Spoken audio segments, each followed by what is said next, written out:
Well, good morning, everyone. How are you this morning? I'm here with my little buddy, Little Wally. And Little Wally is a 3-gallon Rubbermaid tote that I pressed into service and made it a worm bin. And what I did is I did 2 circle holes. They are then covered with a netting so that the worms don't escape. I mean, we've had hurricanes here where that barometric pressure makes them all just a little nutsy, and I'll find them up through the lid. But at least they don't have an opportunity to go all over the place. That has happened to me once, and it was kind of upsetting to see a couple hundred worms laying on my porch floor, and they were dead, by the way. That was oops. So anyway, Little Wally. So we took care of Dick and Jane yesterday, and so we're going to take care of Little Wally today. We're going on vacation, and we want to make sure that Little Wally has enough slow food, medium food, and fast food to eat. And let's just check on him here. I put in a bunch of leaves. Actually, the last time, I didn't know if the elm leaves would work. Oh, and I put in the toilet rolls. Righto. You know what? Hang on. Just let me just get my gloves on here.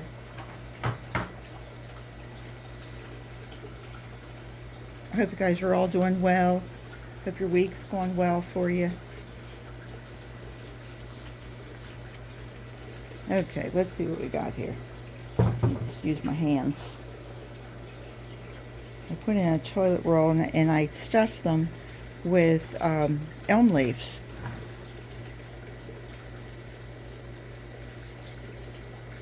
You can see they haven't really.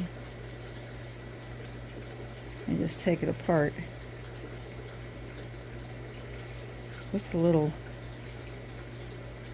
Nope. I think it got too compacted for them, maybe. Yeah, look at that. That's interesting.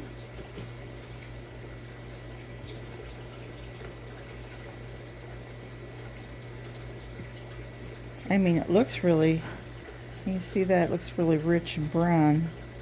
Okay, here's another one.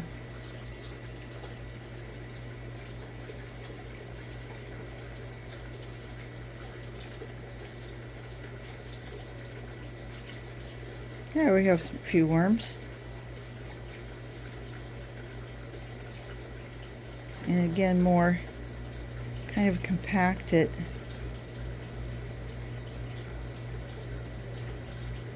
Interesting. They're in there, but they're not really. They're not in there in a group. One or two isn't. I can see the worms in here.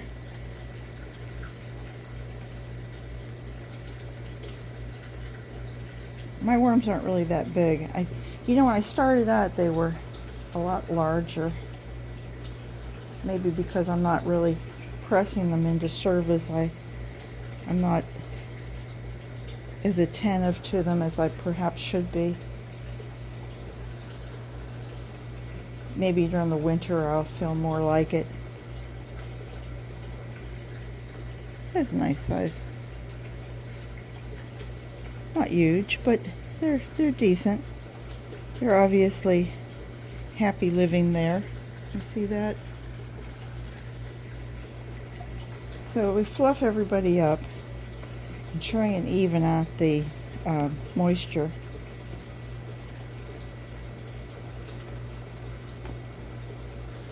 There we go.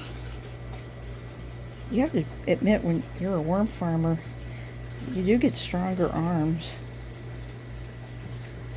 Moving all that stuff from the bottom, giving everybody a little fluffy. There we go. Everybody's caked off the bottom.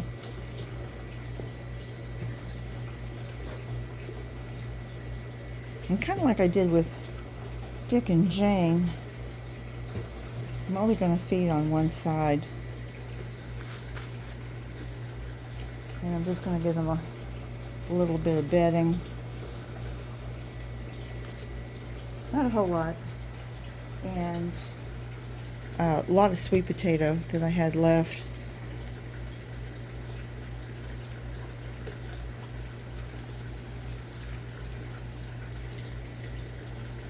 And this was frozen. So as these cell walls break down, it's starting to thaw out on me, but as these cell walls break down, then the moisture will come out. Oops. And I have an avocado shell for them and some strawberry tops. And I think I'm just going to give them all of this. Let me just layer it a little bit. I'll put on another layer of that. And we're just going to do the same idea. Take the gloves back off here. Second. I had some expired things from my pantry. You know, you have flour and cornmeal and that sort of thing. And I looked at the side of the package, because I keep everything in plastic bags so that we don't get any bugs. And it said best if used by October. I thought, oh, well, that was good, but then it said 2021. I thought, oops, maybe a little past it's good. It's prime date. So, and here's some eggshell. And we add eggshell, I add it every time. One, because I have it. So, it's something that the worms can use. It's going to go back out into my garden. So how wonderful that, might as well use it all. Anyway, how wonderful that I can get that calcium back into my soil. I'm going to add those two, and I added the grit. Okay, and then I'm going to add a couple new papers, because they were looking a little eaten. And hopefully that will keep that moisture in there for them. There we go. That was it. Wham, bam, thank you, ma'am, there. I don't know if you guys know the joke, wham, bam, thank you, ma'am, but I'll tell you someday. Not today, but someday. It's a little rabbit joke. And it means hurry, hurry. Quick, quick, quick. And then I'll put this chop one on there. And that's it. That was it. How easy was that? Depending on your situation, you can feed your worms. You could feed your worms every day if you want. If you had, a strawberry top to throw in at them. My worms that I have in the kitchen or off my kitchen usually get something every day. I'll just go over and toss in something. Sometimes it's just